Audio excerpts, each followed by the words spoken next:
할렐루야. 이번 부흥성회는 성령이 일하시는 성회가 될 줄로 믿습니다.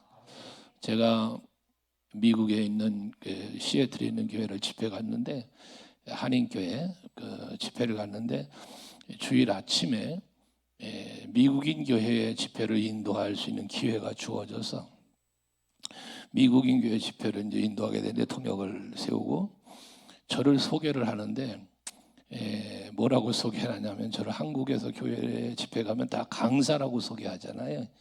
근데 미국인 교회에서 저를 소개하는데 뭐라고 소개하냐면 오늘의 스피커라고 소개를 합니다.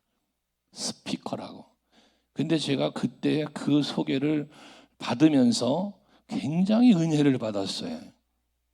그리고 부흥회를 그 이후로 다니는 곳 어느 곳에 가든지 그 스피커라고 하는 그 소개가 잊혀지질 않아요. 지금도 처음 메시지를 여러분에게 말하잖아요. 잊어지질 않는 거예요. 그게 뭐냐 하면 나는 스피커인 거예요. 그 소개를 받기 이전에는 내가 모든 걸 말하고 내가 모든 걸 하는 줄 알았어요. 내가 하는 줄 알았어요. 그런 부분이 많았어요. 그 생각이 저에게. 그런데 스피커라는 소개를 듣고 난 이후로부터는, 여러분 스피커 아시잖아요. 지금 저 스피커를 통해서 여러분들은 좀 하나님의 말씀을 듣잖아요. 근데 스피커가 말하나요? 아니잖아요. 제가 말하잖아요. 말하는 건 저인데 여러분의 귀에 들리는 건 저 스피커를 통해서 들려요. 이 얘기는 뭐냐 하면, 제가 말하지만 실제 말하는 이는 누구냐? 하나님이시다. 아멘 되세요? 여러분 담임 목사님께서 강단에서 말씀을 선포하실 때도 여성구 목사님이 말씀하는 것이 아니라 목사님을 통하여 하나님이 말씀하는 거예요.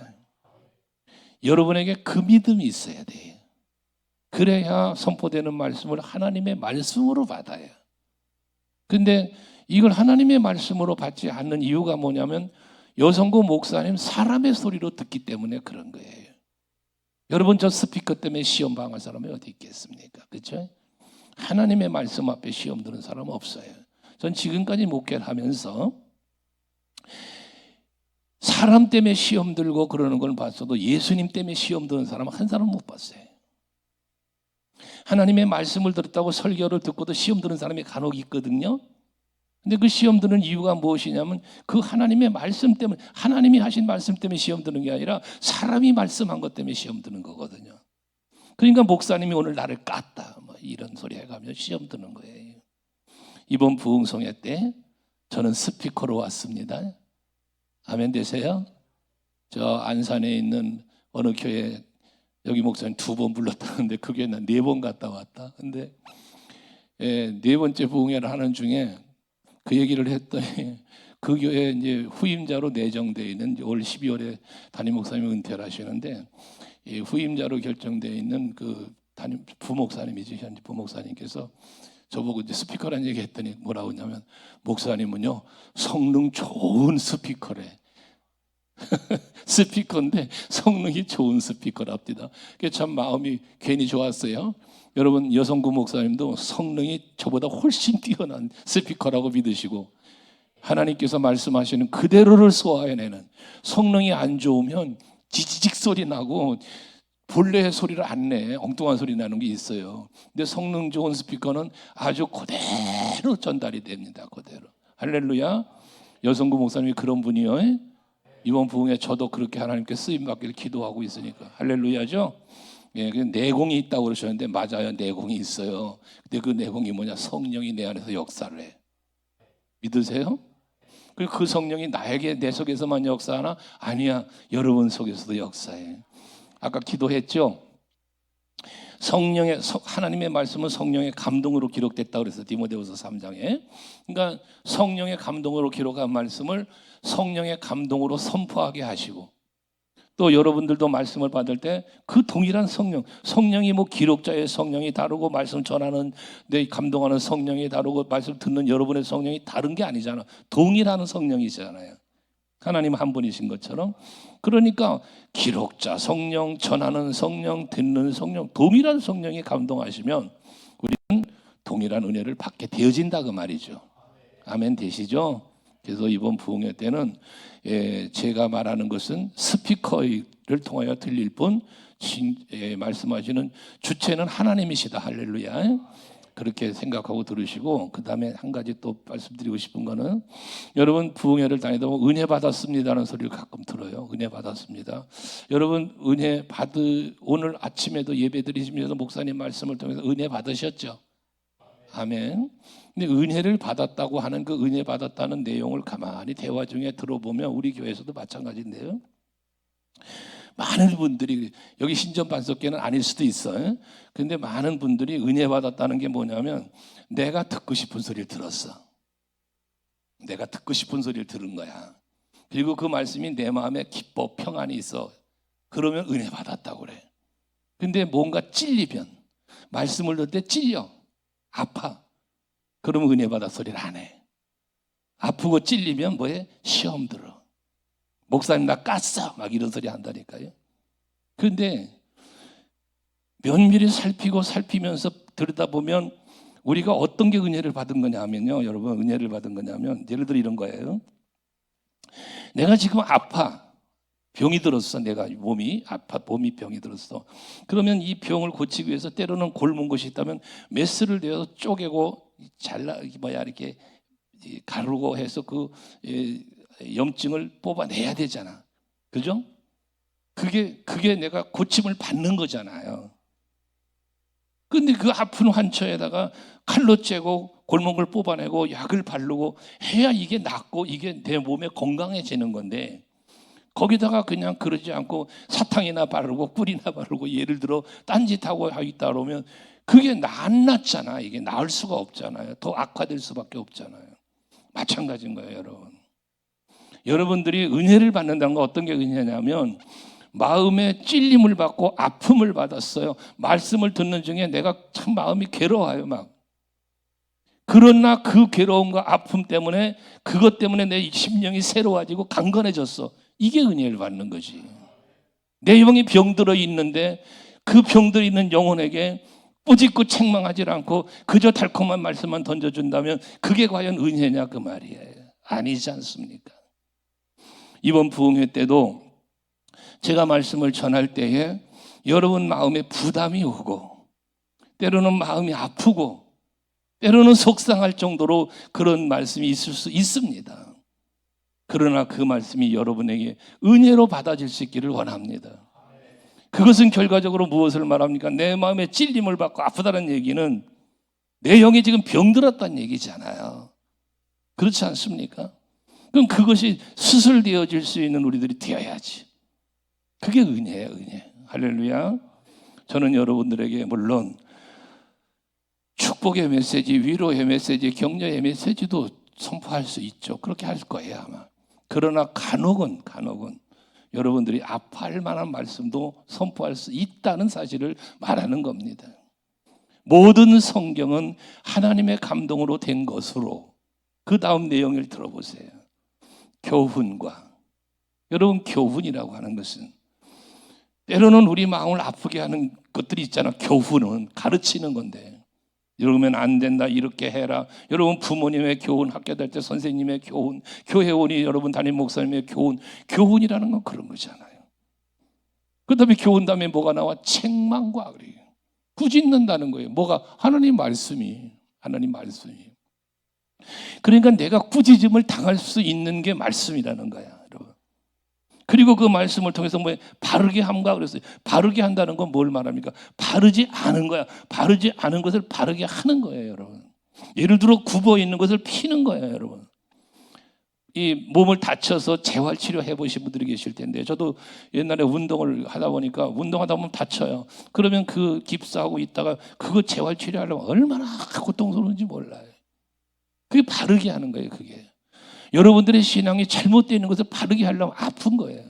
고통스러운 거예요. 이게 말씀이란 말이에요. 의로 교육하게 유익하다고 하니, 악이 있는 사람, 의롭지 못한 사람은 의롭게 변화되려고 하니 얼마나 괴롭겠어요. 이게 성경이에요. 그래서 히브리서 4장에서 말씀하는 것이 뭐예요? 하나님의 말씀은 살았고 활력이 있다잖아요. 그러면서 예리한 날성 검보다도 더 예리하대요. 말씀이. 그래도 그 말씀이 우리의 혼과 영과 골수를 쪼개고 남으면 있다잖아요. 마음의 생각 감찰하시는 이가 하나님의 말씀이라는 거예요. 그래서 여러분 이번 부흥회 때도 하나님 말씀이 선포될 때 예리한 날성검 같은 말씀이 저는 여러분들에게 제 입술에 선포될 수 있길 하나님 앞에 기도하고 있고, 그래서 그 예리한 날성검보다도 더 예리한 그 말씀이 여러분들의 심령을 쪼개고 여러분의 삶의 부분 요소를 말씀에서부터 어긋나거나 하나님의 의식에 합당치 못한 부분들을 도려내고, 그래서 내 자아가 죽고 그리스도 예수로 다시 살아나는 그런 여러분들이 될 수 있기를 원합니다. 할렐루야. 우리는 건강한 교회가 돼야 돼요. 아까 목사님 올라오는데 개척교회 목 집회하신다 생각하고 집회하자고 그러시는데요. 여러분, 지하실에 조그만 교회면 어떠며 큰 대형 교회면 어떻습니까? 중요한 게 무엇입니까? 그 교회가 건강한 교회냐 그렇지 않은 교회냐잖아요. 여러분, 아무리 웅장한 교회가 지어졌어도 그 교회에 예수가 없으면 성전 아닙니다. 빌딩입니다. 아무리 멋진 옷을 입고 명품으로 치장을 했어도요, 여러분 그 사람의 심령 속에 예수가 없으면 그 사람은 그리스도인이 아닙니다. 여러분 가정에 보면 성도의 가정이라는 교패 붙어 있죠. 여기 신정판석교회 성도의 가정. 그 가정 안에 예수가 없으면 그 성도의 가정 아니에요. 그냥 일반 가정이에요. 이번 부흥회 때 저는 예수를 말할 거예요. 예수. 우린 예수가 내 안에 있어야 되잖아요. 이 신정반석교회는 예수가 계신 교회. 솔로몬이 성전을 건축할 때 하나님의 축복의 메시지가 뭡니까? 내가 이곳에 내 이름을 둔다. 내가 내 눈으로 이걸 지켜주고 보겠다 그러잖아요. 내 마음이 여기 있고 여호와가 계신다잖아요. 신정반석교회는 예수가 계신 교회. 할렐루야. 성령이 역사하는 교회. 저는 몇 년 전부터 코로나 지나면서 많은 그 교회들의 어려움을 지켜보면서 저는 슬로건을 계속해서 성령의 역사로 교회론으로 집중을 했는데, 금년에도 지난해도 사도행전교회, 금년에도 사도행전교회예요. 사도행전교회처럼 성령이 역사하는 교회가 되자. 초대교회로 돌아가자는 의미에서 바로 그런 교회론적인 부분과 성령의 역사에 대한 초점을 맞춰서 지금 2년 동안 계속 가고 있습니다. 내년은 이제 성령의 열매를 맺자는 주제를 가지고 갈 건데, 여러분 이번 부흥성에 4시간에 불과하지만 4시간이면 어떻습니까? 1시간이면 어떻습니까? 중요한 것은 여러분들이 이 귀한 시간을 통해서 정말 내 심령의 변화가 일어나는 게 중요하지 않겠냐는 것이죠. 아멘 되시죠? 그래서 이번 부흥회 때는 스피커를 통하여 들려지는 주의 음성을 들을 수 있는 여러분들이 되시길 주의 이름으로 다시 한번 축복합니다. 할렐루야. 오늘 그 첫 시간입니다. 베델로 올라가자라는 말씀인데요. 베델. 먼저 오늘 우리 청년들 찬양하는데 정말 감사했어요. 뭐 좀 틀리고 그랬다 그러는데 틀리면 어때요? 하나님 앞에 서는 게 중요한 거지. 우리 찬양단들에도 저는 그런 얘기를 하는데, 찬양할 때에 찬양 우리는 이제 성가대라고 안 하고 중창단으로 만들어서 성가대를 없앴어요. 코로나 지나면서 성가대를 없애버리고 중창단을 4개로 만들어서 중창단이 찬양을 해요. 이렇게 이제 1부, 2부 격주로 하기도 하고 그러면서 이제 나눠서 가는데, 중요한 건 뭐냐면 이 앞에 서서 콘서트 하지 말라고 좀 그 얘기를 해요. 앞에 앉은 성도들 앞에서 성도들 앞에 콘서트 하지 말아라. 하나님을 찬양해라. 하나님을. 이게 중심이잖아요. 오늘 우리 청년들 뭐 깡충거리기 뛰기도 하고 방송은 좀 사고가 있지만 그래도 하나님이 그 모습을 보시고 얼마나 이뻐했을까. 유치부 애기들 앞에서 뭐 발표할 때 보면요, 엄마 아빠는 걔들이 실수해도 좋아. 그냥 그 앞에 나가서 서서 그 발표한다는 그 자체만으로 막 좋아. 그러니까 엄마 아빠들 막 사진 찍으러 돌아다니고 왔다 갔다 난리가 납니다. 그런 일이 있어서 우리 교회 부활절 행사하는데, 할아버지 할머니가 우리 교회 안 다니신 할아버지 할머니인데 오후 행사 때 그 손녀딸 하는 거 구경 왔다가 갔어요. 인사하고 갔는데 나중에 그 아빠라는 그 집사가 지난번에 우리 어머니 아버지 다녀갔는데요, 아주 우리 그 뭐 리브가 이름이 얘가 리브가인가 그럴 거야. 아마 리브가인가 뭐 리라인가 뭔가 그런데, 오래된 일이라 이름도 잊어버렸네. 걔가 최고로 잘했다고 그러고 갔다는, 묻지도 않은 얘기를 해요. 최고로 잘했대 걔가. 그래가지고 그럴 수도 있지 뭐, 잘할 수도 있고 못할 수도 있잖아. 근데 나중에 제가 영상을 한번 봤어. 이렇게 아이들 영상을. 근데 영상을 보니까요, 애기들, 유치부 애기들 뭐 여럿이 나와서 이렇게 막 율동을 하는데 다른 애들 다 앉으면 지 혼자 일어서고, 그 제일 잘했다는 애가 다른 애들 오른쪽으로 들는데 지 혼자 왼쪽으로 들고, 내가 볼 땐 걔 혼자 틀려. 다른 애들 다 같이 하는데 걔 혼자만 틀리는데, 그 할아버지 눈으로 바라볼 때는 9명이, 예를 들어 10명이면 9은 다 틀리고 지가 손녀딸만 맞는 거야. 무엇 때문에? 사랑의 마음 때문에 그런 거죠. 예. 그래서 사랑의 마음으로 담임 목사님도 말씀하신 청년들 얼마나 이뻐요. 지난주에도 군포에 있는 교회 집회 갔었는데, 거기에도 보니까 이 부흥의 첫날에 아기들이 나와서 이렇게 찬양을 합니다. 여러분, 교육부서가 살아있는 교회 얼마나 할렐루야인지 아십니까, 여러분? 교육부서 살아가는 게 여러분 다음 세대가 세워지는 거야, 여러분. 오늘 애기들, 아까 어린아이들이 자기 필적을 보니까 지들이 쓴 거야. 이름 써서 예물을 드렸던데, 어려서부터 이런 훈련 받는 어린아이들이 있다는 거, 이 교회 비전이 있는 겁니다. 최근 들어서 저희 교회는요, 젊은 부부들이 이렇게 많이 와요. 근데 오는 중에 많은 분들이 이사 와서 이제 아파트 입주하면서 이렇게 오는데, 오는 이유가 뭐냐면 아이들을 데리고 교회를 가는데 아이들 예배가 없는 거야. 주일학교 부서 예배가 없다는 거야. 근데 우리 교회 보니까 주일학교 부서 예배가 있다는 거야. 그래서 왔다는 거예요. 심지어 이웃에 있는 교회인데, 그 교회 중학교 1학년짜리 아이가 우리 토스트 전도하는데 와서 토스트를 받아 먹고, 그러면서 이제 전도팀들한테 물어보는 거야.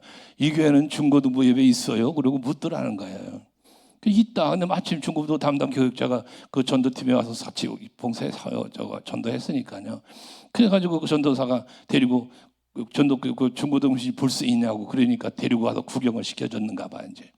그랬더니, 좋다고 그러면서 주일날 친구 데리고 올게요. 그러고 갔대요. 근데 주일날 친구 데리고 왔어요. 그래가지고 이제 교회가 왔는데, 문제가 뭐냐면 어떻게 우리 교회를 오게 됐나 물으니 그 얘기를 하는 거예요. 전에 다니던 게 우리 바로 옆에 있는 교회를 다녔었는데, 그 교회가 코로나 겪고 나면서부터 중고등부 예배가 없어졌다는 거야. 그런데 여기 교회가 있다니까 자기가 오겠다는 거예요. 그러면서 친구들을 전도하는데요, 그 아이가 지난 6월인가 그렇게 온 아이로 제가 기억하는데, 금년 6월인가 온 아이인데 벌써 7, 8명 전도를 했고요. 앞으로 자기가 더 전도할 거라고 그러면서 전도를 하고 있는데, 학생만 전도하는 게 아니라 어른들까지 전도를 해요. 얘가 배드민턴 선수야, 배드민턴. 근데 우리 교회 바로 앞에 배드민턴 체육관이 있는데, 거기 가서 어른들 만나니까 얼마나 이 녀석이 오리발인지, 교회 앞에서 전도하는 날이면 와가지고 지도도 있어. 어떤 데 보면 주일날도 왔다 갔다, 토요일도 왔다 갔다 그러는데, 그 어른들을 보면 안녕하세요 인사하고 막 그럽니다. 그러면 어른들이 지나가다 어른들이 너 이 교회 다니냐? 그러고 또 그래요. 저도 본 일이 있거든요. 예, 이 교회 다녀요. 아저씨도 이게 우리 교회 오세요? 이러고 얘가 전도를 해요. 여러분, hin정반석교회 우리 청년들 한 사람이 일당백. 오늘 여기 한 10명 선당 그러면 10명이, 여러분 10명이면은 일당 100이면 몇 명이요? 1000명이요, 1000명. 할렐루야. 그런 놀라운 역사가 일어날 수 있다, 없다? 있다. 어떻게 하면? 여러분들이 저 젊은 세대들을 위해서 많이 협력해 줘야 돼, 도와줘야 돼, 후원해 줘야 돼요. 따뜻한 말 한마디도 잘하고 있다. 너희들 때문에 힘이 난다. 우리 교회 비전이 있다. 예? 교육부에서 투자 막 해주셔요, 여러분. 막. 예?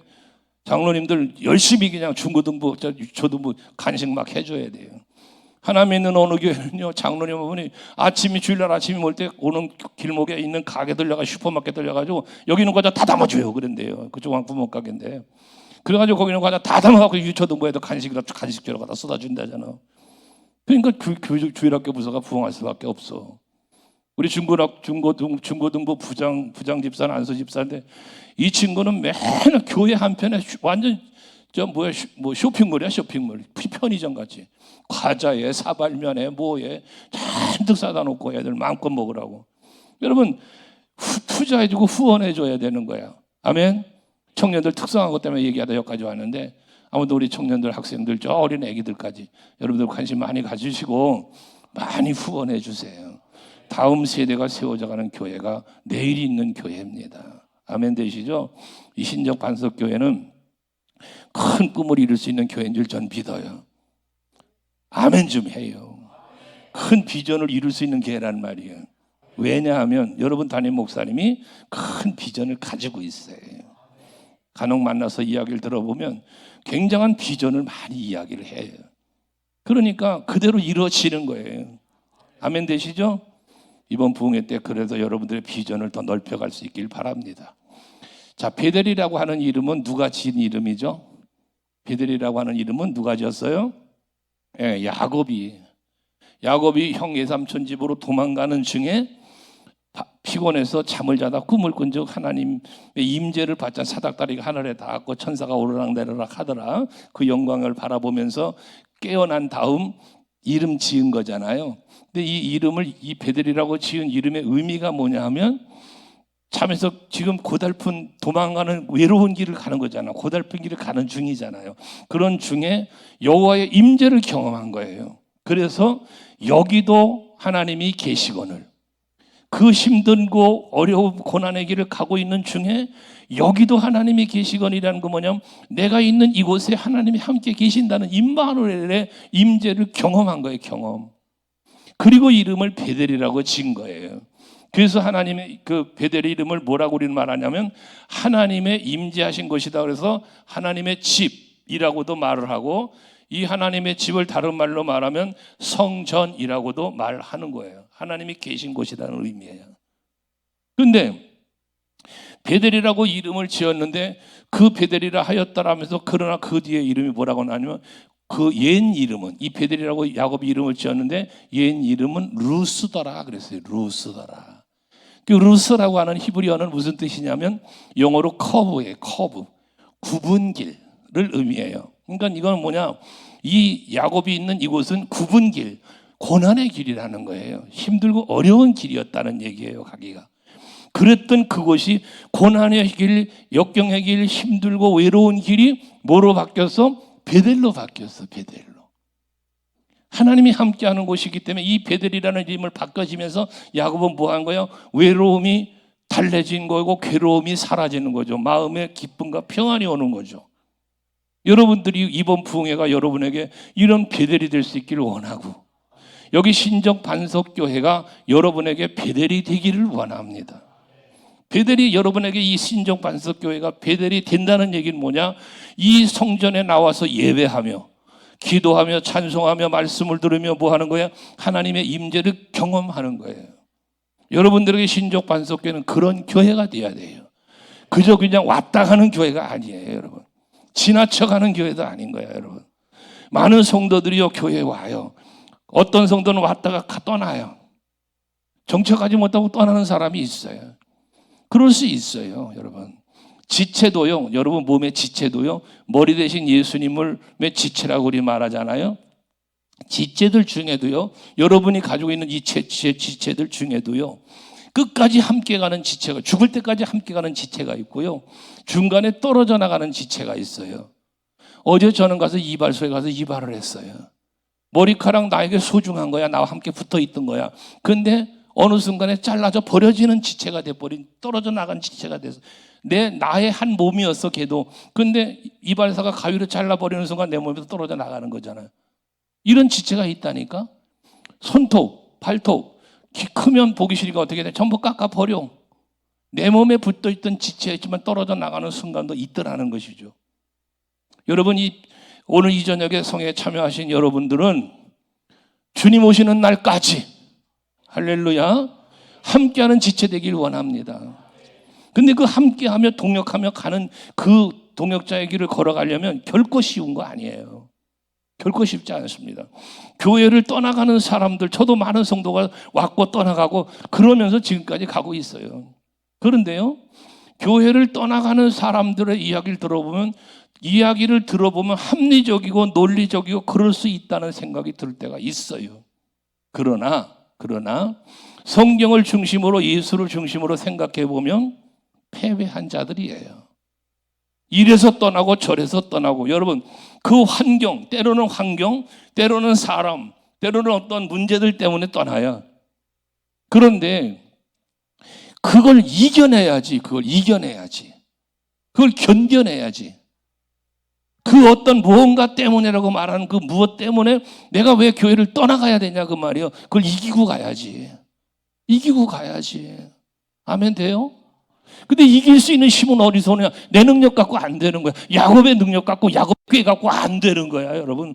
형 에서에게 그 축복권을 자기가 가져오고 난 뒤에 그 꾀를 쓰는 거잖아. 나름대로 꾀를 쓰고 내 지혜를 총동원한 거야. 어머니가 도와주는 것도 있고 막 해서 그 장자의 명분을 자기 것을 만들었지만, 그러나 그 복을 받는 데는 자기의 지혜와 자기의 꾀만 갖고 안 되는 거야. 하나님의 도우심이 있어야 돼요. 이렇게 베델에서 나타나셔서 힘을 주시는 것처럼, 외삼촌 집에 가서 마침내 거부가 되어 돌아오게 하시는 것처럼, 돌아올 때 형 에서를 만나야 되는 상황 앞에 그 두려워 떨고 있는 그에게 문제 해결해 주시는 것처럼 계속 뭐 하는 겁니까? 하나님이 도와주셔야 되는 거야. 그래서 여러분 이기는 신앙생활을 하셔야 되는데, 이 이길 수 있는 힘은 누구에게로부터 오느냐? 로마서 8장 37절 말씀에 보면 우리를 사랑하시는 이로 말미암아 우리가 넉넉히 이기느니라 그래요. 여러분을 사랑하시는 이가 누군데? 하나님이시잖아요. 하나님이 세상을 이처럼 사랑하사를 바꾸면 하나님이 나를 이처럼 사랑하사 독생자를 주셨어요. 그게 사랑하시는 이를 이기게 해주신 하나님의 은혜입니다, 여러분. 고린도전서 15장 57절도 마찬가지예요. 그리스도 예수로 말미암아 이김을 주신 하나님께 감사한다. 그러니까 우리가 이길 수 있는 힘은 어디서 온다? 그리스도 예수로 말미암아. 그리고 여러분들은 매사 이길 수 있는 힘은 어디서 오냐? 믿음에서 오는 거야, 믿음에서. 그래서 여러분 신앙생활요, 이기는 신앙생활 하세요. 이것 때문에 저것 때문에 핑계 대지 말고, 그건 말 그대로 핑계예요, 핑계. 그걸 넘어가야지. 아멘. 그렇게 넘어서서 이기고 났을 때 이기는 자의 누리는 그 누림, 계시록 보세요. 여러분 계시록 2장 3장 보세요. 이기는 그에게는 계속해서 주님께서 주시는 소아시아 7교회를 향하여 주시는 메시지가 뭡니까? 이기는 자에게 주시는 하나님의 축복이 있어요. 약속이 있어요. 이 반석교회 성도 여러분들이 그 기쁨을 함께 그리스도 안에서 목사님과 더불어 온 성도가 함께 누려가는 여러분 되시기 바랍니다. 이 저녁에 이 자리에 있는 여러분 이기신 분들이에요. 여기 있는 여러분은 지금 이기셨다고요. 이 성전에 나와 예배하기까지는 못 나올 환경이 얼마나 있었겠냐고. 나오기 싫은 마음도 있었을 거 아니에요. 하지만 그걸 이기고 이 자리에 와 계신 거예요, 여러분. 아멘 되시죠? 이기는 신앙생활은 항상 복된 겁니다. 그런데 야곱이 이러한 베델이라고 하는 이름을 자기가 붙일 만큼 그 하나님의 임재를 경험했음에도 불구하고 어떻게 합니까? 결과는 베델을 잊어버리는 거야. 야곱이 자꾸 잊어버려. 외삼촌 집에 가서도 잊어버리고, 예수와의 문제가 해결 다 돼서 그가 서원한 대로 무사히 집으로 돌아오게 해 주셨는데도 잊어버려. 왜 잊어버릴까? 무엇 때문에 잊어버릴까? 베델에서 이 제단을 쌓으며 베델이라는 이름을 짓고 여호와께서 나를 무사히 외삼촌 집에서 돌아오게, 아버지 집으로 돌아오게 해주신다면 이곳에서 내가 제단을 쌓고 11조를 드리며, 그 베델의 약속을 하나님 서원을 했잖아, 하나님 앞에 야곱이. 근데 이걸 잊어버리는 거예요. 자꾸 잊어버리는 거예요. 무엇 때문에 잊어버리는가? 외삼촌 집에 가서는요, 라헬이라고 하는 여인 때문에 잊어버려. 라헬만 보여. 아무것도 안 보여. 라헬만 보여. 14년을 그렇게 살았어요. 라헬만 바라보고 살았어요. 여러분. 그러더니 이제는 라헬을 얻고 난 다음에 뭐해? 이 자기 소유가 있었으면 좋겠어. 소유의 욕심에 빠져 사는 거예요. 그래서 아롱진장, 얼룩진장, 여러분 그 양을 소유로 만드는 것 때문에 혈안을 내어가지고 신풍나무 껍데기 갖다 먹이고 막 별짓 다 해가면서 짓고 만들라고 애를 씁니다. 20년이라는 세월을 그렇게 보내다가 아버지 집으로 드디어 돌아오는 거잖아요. 돌아올 때 예선은 보이는데 하나님이 안 보여. 그 야복 나루터에서 부르짖고 간절히 기도하다가 여러분 베델이라는 이름을 야곱이 지었지만 하나님께서는 이 야곱에게 이스라엘이라고 하는 이름을 또 주셨잖아요, 여러분. 이 엄청난 인물이 야곱이에요. 지금 이스라엘의 역사의 시조는 야곱이야, 여러분. 엄청난 은혜를 받은 사람이 야곱이야. 그런데 형 에서의 문제가 해결됐어. 그런데 세상에 해결됐는데도 불구하고 세겜 땅에 가서 안주하며 살려고 하잖아요. 그러다 딸 강간당하고 아들들은 가서 할례를 행하여서 그 세겜 족속들 다 죽이고 이렇게 두려움에 빠지게 또 만들잖아요. 너희들이 악을 행하였다. 주변 군주들이 이 소식을 들으면 우리 공격해 우리 어떻게 하려고 그러냐. 너희들 참 큰일 했다. 큰일 벌여놨다. 걱정된다. 두렵다. 근데 그때 하나님께서 나타나셔서 이 말씀, 오늘의 말씀을 하시는 거 오늘 본문. 야곱아, 너 베델로 올라가라. 베델로 올라가라. 여러분, 오늘 제목 베델로 올라가는 신앙이에요. 베델로 올라가는 신앙이야. 이건 무엇을 말합니까? 여호와의 임재를 경험했던 경험의 자리로 나아가자는 거예요, 여러분. 여러분의 신앙이 이렇게 올라가는 신앙이 되어야 돼요. 주를 바라보는 신앙, 주를 따라가는 신앙이야. 세상을 바라보고 내 육신의 욕심을 채우려고 하는 신앙생활이 아니라 그런 인생이 아니라 오직 여호와 오직 예수 바라보며 그 안에 누릴 수 있는 참된 진정한 주 안에 누릴 수 있는 평안을 바라보며 나아가는 삶, 이게 베델로 올라가는 삶이다 그 말이에요. 여러분 모두가 그 복을 받길 축복합니다. 그러한 신앙의 자리에 설 수 있길 축복합니다. 자, 그렇다면 베델로 올라간다라고 하는 이 의미는 무엇인가? 베델로 올라간다는 이거, 올라가는 신앙이 되려면 무엇이 이루어져야 하냐면 세 가지의 신앙이 이루어져야 됩니다. 세 가지가. 그 세 가지가 무엇이냐면 베델로 올라가는 신앙이 되려면 첫 번째, 두 번째, 세 번째가 있는데 그 첫째는 뭐냐? 베델의 경험이 있는 여러분들이 되셔야 돼요. 베델을 경험해야 돼, 경험. 베델을 체험해야 된다 그 말이야. 이 말을 조금 다른 말로 바꾸면 여호와 하나님의 임재를 경험해야 돼, 여러분들이. 예수와의 만남이 있어야 된다 그 말이요. 예수를 믿는다고 하면서 교회를 다닌다고 하면서도 예수와의 만남이 없다면, 그러한 체험이 없다면 여러분의 신앙은 쉽게 무너져요. 무너지는 신앙이 돼버리면 하는 거예요. 올라가는 신앙이 아니라 내려가는 신앙생활을 하는 거예요. 여러분 예수님 만나셨나요? 제가 학교 다닐 때 미국에서 공부하면서 논문을 예배에 관한 논문을 썼어요.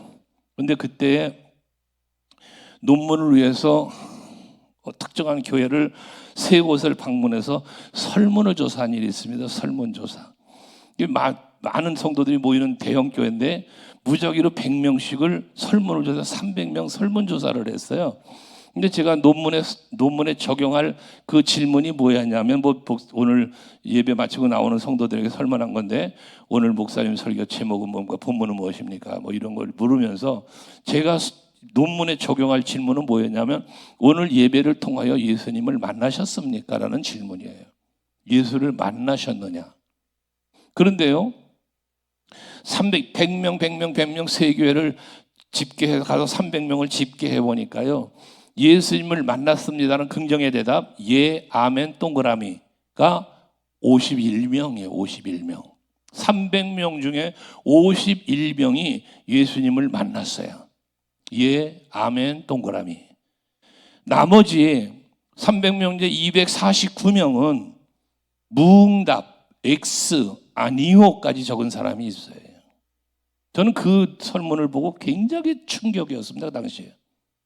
그러면 프로테지를 계산해 보면요, 여러분, 300명 중에 51명이 만나고 249명이 못 만났다면 무슨 얘기냐면 100분율로 놓고 봤을 때 100명을 기준으로 봤을 때, 여러분, 300명을 그 조사한 걸로 놓고 봤을 때 100분율로 계산해 보면 17%가 예수님 만난 거예요. 17%.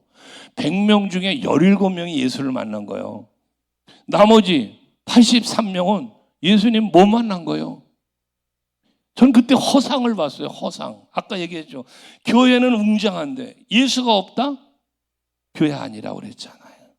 여러분, 이번 부흥회도 마찬가지예요. 여러분이 지금 와서 예배를 드리면 하나님 말씀을 듣는데, 처음 말씀하신 것처럼 이창한 목사만 만나고 이창한 목사의 소리만 듣는 게 아니라 주의 음성을 들을 수 있는 여러분이 되셔야 된다는 것이, 이게 예수 만나는 거잖아요.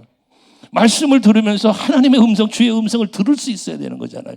여성고 목사님의 목소리가 아니라 주의 음성, 하나님의 일하심을 볼 수 있는 거, 그런 걸 늘 여러분 꽃을 보면서도 아름답다, 향기 좋다, 이건 세상 사람도 다 아는 거라니까요. 근데 우리는 뭘 해야 됩니까? 와, 하나님의 솜씨 너무 아름답다. 어떻게 저렇게 이쁘게 만드셨나? 하나님의 창조 솜씨, 응? 이걸 볼 수 있는 영성, 이게 예수 만나는 거야.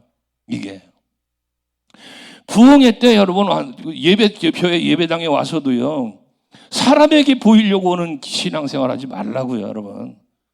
하나님 앞에 서서 하나님을 만나고 나를 드리는 거야.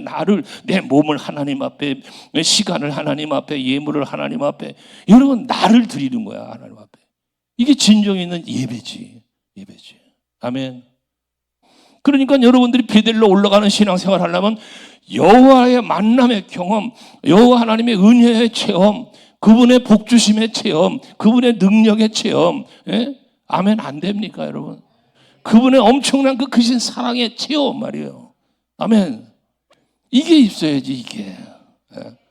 그 경험이 없으니까 교회는 오랫동안 다녔는데 예수 만남의 경험이 없어. 남들은 만났다는데, 남들은 무슨 그 하나님의 뭐 손길을 느꼈다는데, 난 그런 경험이 없어. 그런 영적 인식이 없어. 그냥 교회만 다녔어. 직분도 받았다니까요. 근데 정작 하나님과의 만남, 예수와의 만남에 그게 은혜의 경험이 없어. 그런 흔적이 없어. 그러니까 베델이 없는 거야. 그 사람은, 경험이 없는 사람은 베델이 없는 거야. 베델이. 이 신적 반석교회는 나의 베델이라고 말할 수 있는 사람은 어떤 사람이냐? 이 신적 반석교회에 와서 여러분들이 예배하고 봉사하고 헌신하는 가운데에 하나님께서 나의 예배를 받으심이, 하나님께서 나의 헌신을 받으심이, 그래서 기뻐하신 하나님, 영광 받으신 하나님이 내게 베푸신 은혜가 내게 임하는 이 경험이 이 성전에서 있을 때에, 그게 여러분의 베델이 되는 거지. 아무리 교회에 왔으면 뭐하냐고. 하나님을 통하여 나에게 부어주는, 여러분 그 돌베개를 베고 잠자는 야곱에게 임재하셔서 내가 너에게 아브라함과 이삭에게 주었던 그 언약을 너에게 주신다는 거 아닙니까? 그 경험을 통하여 베델이라는 제단을 만든 거야, 야곱이. 그러니까 여러분들도 경험하셔야지, 경험. 예? 그냥 교회 왔다 갔다 하지 말어. 와, 오늘도 왔으면 오늘 받을 은혜, 오늘 해야 할 경험, 체험, 영적으로 육적으로, 할렐루야, 해야 되지 않겠어요? 성령의 역사하심을 경험하고 간증하자는, 저는 제가 어느 교회 부흥회 가든지 저희 교회에서도 마찬가지고 항상 강단에 설 때면 드리는 예물이에요. 이게 시간마다 드리는 예물이에요. 성령의 역사하심을 경험하기, 여러분 이 부흥회 때 여러분이 경험하고 여러분이 간증해 달라는 기도의 마음도 있지만, 그에 앞서서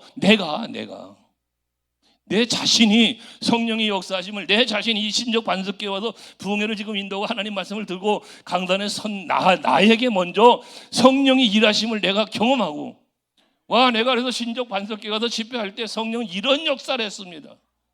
그래서 그 교회에 이런 일이 일어났습니다. 내가 간증이 될 수 있는, 와서 뭐 시간 때우기식 그냥 부흥회만 하고 가는 내가 아니라, 나를 통하여 일하시는 하나님, 나를 통하여 역사하시는 하나님, 말씀 속에서 일하시는 성령의 역사가 내가 한번 경험하자는 거예요. 내가.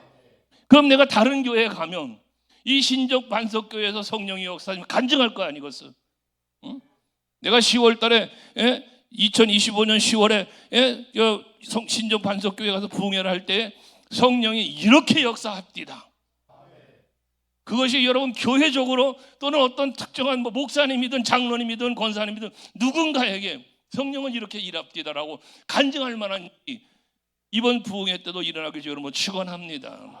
근데 그게 교회적으로만 아니라 여러분 개인적으로, 이게 주인공이지. 여긴 야곱이라고 하는 인물이 개인적인 이름이 거론되어 있지만 야곱이 경험한 베델이잖아, 야곱이. 그럼 오늘 성경은 야곱이 경험한 베델을 말씀하고 있지만, 오늘 신적 반석교회 성도 여러분이 경험하는 베델이 돼야지. 여러분이. 그게 내가 주인공 돼야 하는 거야. 내가 주인공이에요. 남들 주인공 되는 거 보고 바라보고 구경하지 말고, 아무개 그랬어, 아무개 그랬대 아니라, 내가 만난 예수, 내가 경험하는 거. 할렐루야. 병든 자가 치료받고 뭐 사업의 문제 해결받고 이런 거 육체적인 경험이잖아, 이것들. 그러나 그 육체적인 경험으로 끝나는 게, 그 경험을 역시 하나님 살아계셔서 하나님을 경험하는 거야, 이게. 그 하나님은 홍해를 가르면서 보여주시잖아, 하나님의 능력을. 반석에서 물을 내시면서 보여주시잖아, 하나님이. 여러분들에게 그걸 안 보여주시는가? 여러분에게도 보여주고 있어요. 다만 그것을 내가 깨닫지 못하는 게 문제인 거야. 아멘 돼요? 이번 부흥회 때는 뭐 해야 돼? 은혜 받았다는 건 결과적으로 뭐가 은혜 받은 거냐? 깨닫는 게 은혜 받은 거예요. 깨닫는 게. 아멘 되세요? 깨닫는 거야. 말씀은 거울과 같아요. 말씀은 그 선포되는 말씀의 거울 앞에 나를 비춰보는 거야. 이 말씀을 들으면서 그래, 야곱에게 베델이 있었는데 나에게 베델은 있었나? 여러분이 신정 반석교회가 나에게 베델인가? 자신에게 질문해 보란 말이요. 응? 오늘도 거룩한 주일인데 목사님 아침에 말씀을 전할 때 그 말씀을 통하여 나는 어떤 하나님의 음성을 들었는가? 그 말씀이 나의 마음과 골수와 영과 골수를 쫓긴다 그랬는데 나는 얼마나 수술 받았으면 내 심령은 새로워졌나? 강건해졌나? 한번 돌아보면 바로 답이 나와. 바로 답이 나와. 그런 깨달음이 없었다면, 그 깨달음 때문에 회개가 있고 변화가 일어나지 않았다면 여러분들은 베델의 경험을 못하고 사는 거예요. 말했지만 이 시간도 여러분에게 베델이 돼야 된다는 이유는 말씀을 듣는 중에 뭐 해야 돼? 깨달아야 돼. 여기도 하나님이 계시거늘, 여기도 하나님이 계시거늘. 오늘 이창환 목사님을 통해서, 스피커를 통해서 말씀하시는 하나님의 말씀 가운데서 오라, 내 심령이, 내 삶이, 내 신앙생활이 그동안 잘못됐었구나 깨닫게 되어오는 순간 여러분의 이 시간이 베델이 되는 거야. 베델이. 아멘. 경험하지 못하는 신앙은 여러분 아까 얘기했지, 무너지기 쉽다. 무너지기 쉽다.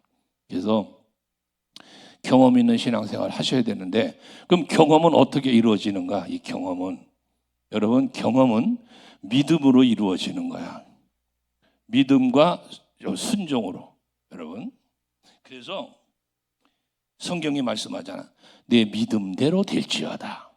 내 믿음대로 될지어다. 그리고 순종을 하면, 순종할 때 순종하는 곳에 하나님의 은혜와 복이 임해.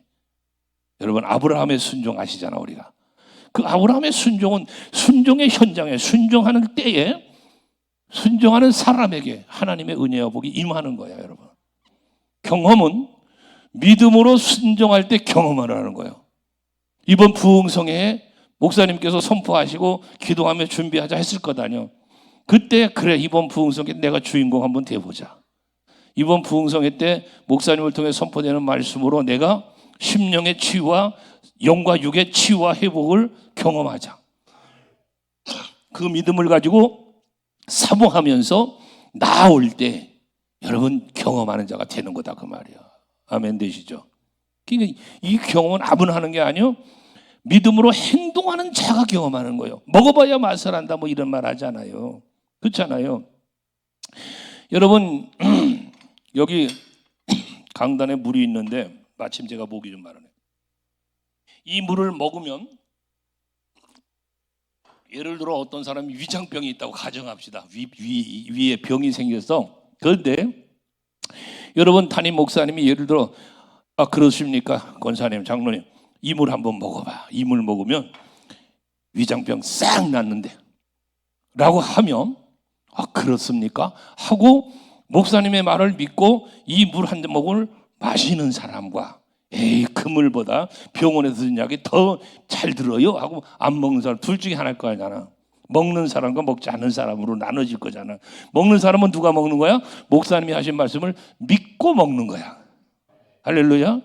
그 먹었더니 와, 병이 싹 났어. 경험이잖아. 먹어봐야지. 순종해야 경험이 있어요, 여러분. 근데 믿질 못하고 순종하지 못하니까 경험이 안 돼. 경험이 안 돼. 성경에 수많은 약속들이 있어. 그 약속이 믿어지면 순종하는 거잖아. 순종하면 그 약속이, 언약이 성취되는 거예요, 여러분. 성경에 보세요. 그리하면 여러분, 저는요 그 사르밧 과부의 이야기 있잖아. 열왕기상 17장에 보면 그 말씀을 읽다가 저는 이 목회에 대한 회개를 하나님 앞에 했다는 그런 간증이 저에게는 있어요. 이게 뭐냐 하면, 사르밧 엘리야가 그리시네가에 있을 때 하나님께서 까마귀를 통해서 고기와 떡을 물어다 줬잖아. 떡을 물어다 줬잖아요. 먹고 살게 했어, 하나님이 까마귀를 통해서. 근데 가뭄이 들다 보니까 시냇물이 말라버렸어요. 그때 하나님께서 이 엘리야에게 뭐라 그럽니까? 사르밧 땅으로 보내잖아, 엘리야를. 근데 이 사르밧 땅으로 이 엘리야를 하나님이 보내는 이유가, 목적이 어디 있는가 그 말이야. 엘리야를 먹여 살리기 위해서 보내는 것이 아니라는 사실을 제가 뒤늦게 깨달았어요. 제가 목회하다가. 엘리야를 단순히 엘리야를 먹여 살리기 위함이라면요, 그리 시내가에 그냥 두어도 됩니다. 왜? 물이 말랐어요? 여러분요, 반석에서도 물을 내시는 이가 하나님입니다. 근데 시냇물 말랐다고 마실 물이 없어 보냅니까? 아니요. 사르밧 땅에 가봤더니 거기도 가물었어요. 거기도. 뭐 까마귀를 통해서 물어다 주는 떡하고 고기가 떨어졌어, 하나님이? 그게 떨어져 없어서 이 그리로 보냅니까? 아니잖아요. 광야 생활 40년 동안 아침마다 만나를 내려주신 분이 하나님이요. 3년 6개월 가뭄이 문제가 아니요. 40년을. 그런데 하나님이 왜 엘리야를 그런 그리 보내느냐? 엘리야를 공개받게 하시기 위함이 아니고요, 사르밧 과부를 살리시기 위해서 보내는 거예요. 사르밧 과부를 살리시려고. 네? 뭔 얘기냐면, 엘리야가 사르밧 땅에 갔어. 하나님이 가라 그래서 가봤더니 만나는 게 이 과부야. 근데 이 과부를 만나서 보니까 세상에 가뭄이 극심해서 먹을 것이 없네. 그 가루통에 있는 가루와 기름병에 남은 기름, 그걸 다 털어서 마지막 떡 한 덩어리를 만들어 가지고 자기 아들하고 먹고 죽으려고 그러는데요. 엘리야가 가서 만난 사람 과부가 엘리야를 먹여 살리려면 부잣집에 보내든지 먹을 것이 너무 많은 집으로 보내지 왜 그 먹을 것이 없어 굶어 죽을 여자한테 보내냐고, 하나님이. 그런데 보냄받은 엘리야 선지자가 그 형편을 이야기를 들은 엘리야가 그 여인에게 하는 말, 떡 한 덩어리 만들어서 아들하고 나누어 먹고 죽으려고 한다니, 그 여인에게 너는 그것을 가지고 나를 위하여 먼저 만들고, 엘리야 자기를 위해서 먼저 떡을 만들어 오라는 거야. 그 다음 너희를 위하여 만들라라고 말씀을 합니다. 벼룩이 간을 빼먹지. 어떻게 그럴 수 있어? 선지자라는 사람이. 여러분, 목사님이 여러분들이 지금 배고파 죽게 생겼는데 권사님 그거 가지고 먼저 나 먹을 것 좀 준비해 주고 그런다면 여러분 어쩌겠어요? 우리 목사님 사랑이 없다는 둥. 그러가면서 목사님을 욕하고 비판하고 교회를 떠나거나 다른 사람에게 흉보거나 그러지 않을까? 얼른 아니라고 그래 봐. 아니니까 여러분들이 여기 있는 거 지금. 그런데 사르밧 과부에게 그것 갖고 나를 먼저 위해서 만들고 그다음 너를 위해서 우선순위를 말한 거야. 우선순위. 여기서 그 떡 한 덩어리를 먹는 걸 말하는 게 아니고, 엘리야 선지자를 통해서 하나님이 그를 통해 무슨 말씀하냐? 너의 삶의 우선순위. 그 우선순위를 어디에 두어라? 하나님께 두어라는 거예요, 여러분. 그래서 그 다음에 그리하면 거잖아. 그리하면 날 위해서 먼저 삶의 우선순위를, 네가 먹고 살고 먹느냐 마시느냐 죽느냐, 여러분 그 우선순위가 하나님의 말씀 앞에 있으라는 거예요. 그리하면 가뭄이 끝나는 날까지 가루통에 가루가 떨어지지 않고 기름병에 기름이 떨어지지 않도록 하나님이 복을 주실 거다. 엘리야 선지자의 선포입니다. 선포. 그때 성경의 기록을 보면 뭐라고 말한 거 아니면 여인이 엘리야의 말대로 하여 그랬어요. 이 사르밧 과부 여인이 엘리야의 말대로 했답니다. 이건 뭘 말하는 겁니까? 지금 떡 한 덩어리 만들어서 엘리야를 먼저 공개했다는 얘기예요. 그럼 엘리야라고 하는 선지자를 공개하는 것이 그 목적이가 아니라 하나님이 원하신 것보다 하나님의 약속의 말씀을 믿는 믿음을 요구한 거다 말이지. 여인은 그 여호와의 선지자의 말을 하나님의 말씀으로 약속으로 믿고 그 일을 행한 거예요, 여러분. 그 결과가 어떻게 해서 가뭄이 끝나는 날까지 가루통에 가루가 떨어지지 않고 기름병에 기름이 떨어지지 않았더라. 뭐 한 거예요? 말씀대로 약속대로 되어졌다는 얘기잖아요. 뿐만 아니라 그의 아들이 죽었는데 엘리야 선지자를 통해 다시 살려내시는 일까지 하신다고 말이에요. 여기서 우리가 생각할 건 무엇냐 하면 하나님은 아신 거야. 뭘 아셔? 여러분 그 시대에 굶어서 가뭄이 심해서 굶어 죽는 사람이 사르밧 과부만이었겠어요? 그 외에도 얼마나 많은 사람이 죽어갔겠냐고 생각을 해보라고 여러분. 그런데 하나님이 그 여인에게 보내셨다는 얘기는 그 여인에 대한 기록은 없어. 다른 기록은 없어. 그러나 그에 대한 기록 하나는 뭐냐? 일리야의 말대로 했다는 거. 이 이야기는 그는 하나님의 말씀을 믿었다는 거예요. 선지자의 말을 믿었다는 거잖아요. 하나님은 그 중심, 그 믿음을 아셨던 거죠. 그래서 선지자를 보내 그를 살려내셨다는 거예요. 저는 왜 이 말씀을 깨닫고 회개했다고 했냐면, 저희가 양재동에서 목회를 할 때에 집사님 한 분이 그 강남의 판자촌이라고 해서 구룡마을이라고 그 판자촌이 있어요. 거기서 사시는 분이 계셨어요. 근데 참 가난하게 살아요. 남편은 집을 나갔고 어린 자녀 셋을 데리고 참 힘들게 먹고 사는 여집사님이셨어요. 젊은 세대기. 근데 이분은요, 교회에 무슨 일이 있고 행사만 있고 뭔가 해야 될 일만 있으면 언제나 금일봉 들고 와. 봉투에다 돈 담아갖고 찾아와요. 목사님 하면서 와요. 뭐 성교지에 뭐 성교를 해야 된다. 아니 이런 부흥회가 있다. 그러면은 여러분 뭔가 성길 일을 자기가 하려고 그렇게 남들보다 앞장서 봉투를 들고 쫓아와. 그러면 저는요, 그 여집사님의 어려운 형편을 알아. 나는 담임 목사로서 알아요. 아니까 어떻게 했습니까? 집사님 어려운 거 제가 다 알아요. 이거 집사님 말고 할 사람 있으니까 가지고 가세요. 돌려보냈어요. 제가요. 돌려보냈어요. 가지고 봉투 들고 돌려보냈다니까. 그냥 줘서 다시 돌려보냈다니까요. 제가. 그분이 아니어도 할 사람이 있으니까 라는 조건 아래.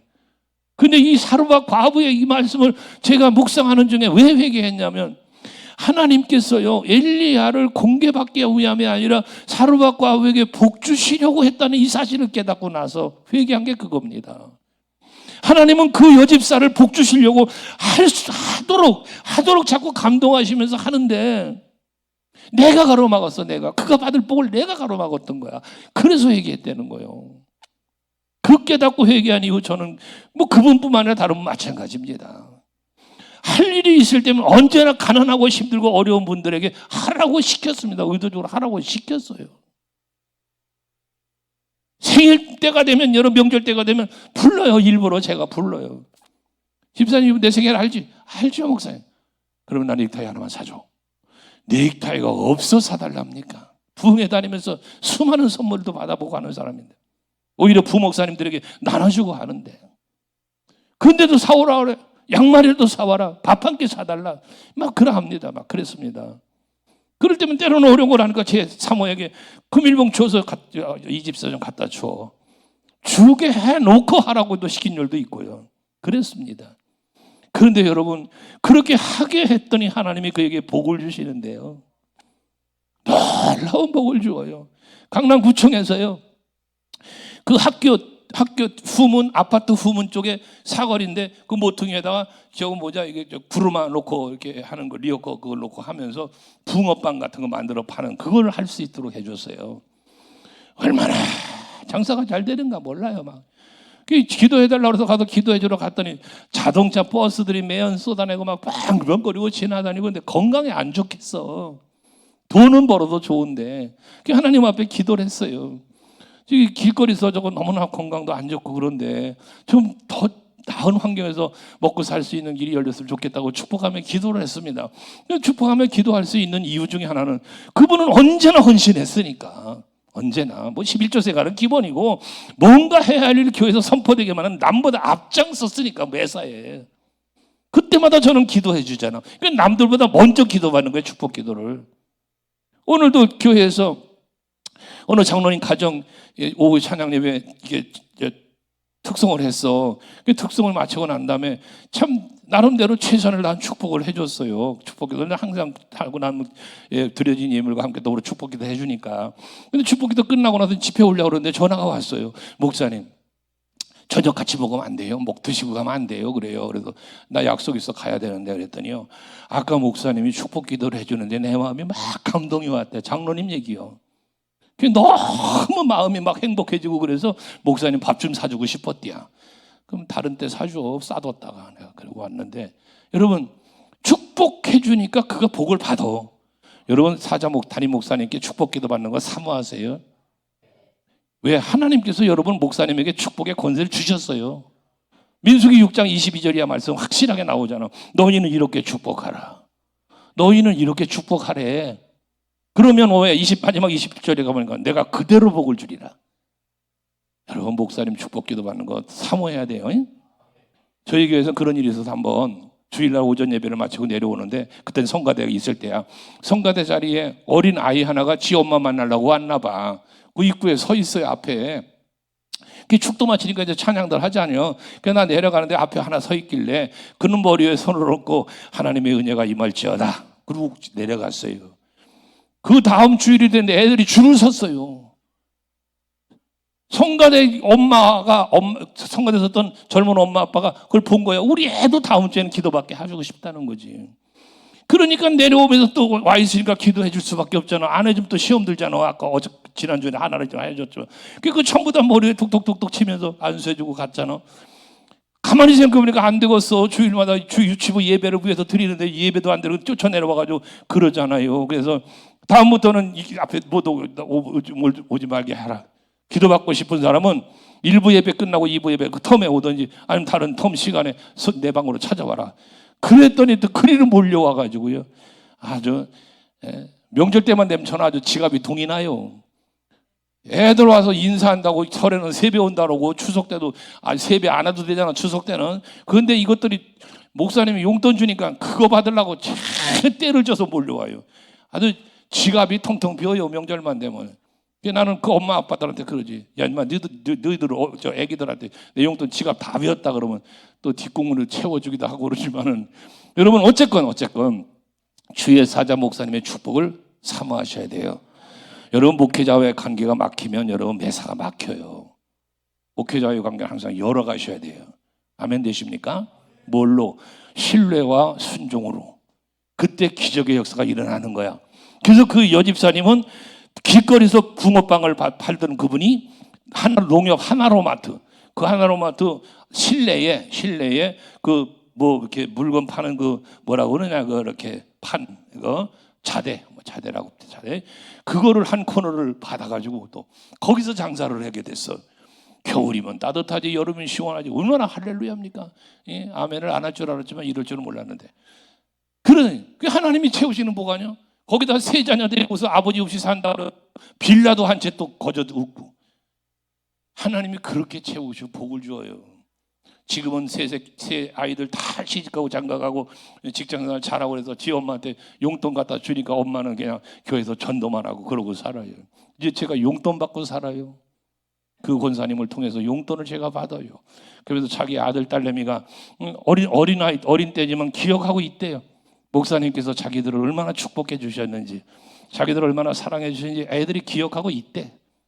그러면서 월급 타면은 엄마 용돈 보내는 가운데 목사님 용돈까지 챙겨 보낸대.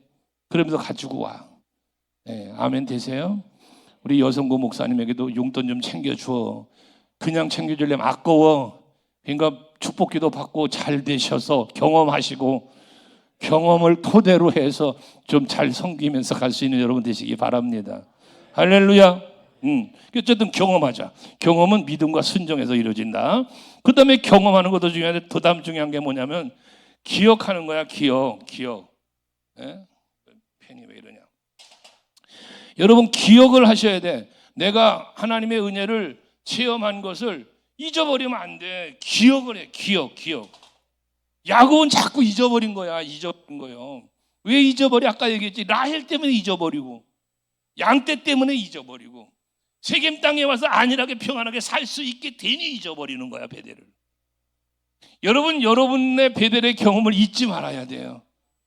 여기 신정 반석교회가 여러분의 베델이라면 이 성전을 늘 기억하고 나의 베델을 기억하며 이 성전에 나오기를 사모해야 돼요. 주일날 예배만 달랑 나왔다 가는 게 신앙생활의 전부가 되면 안 돼요.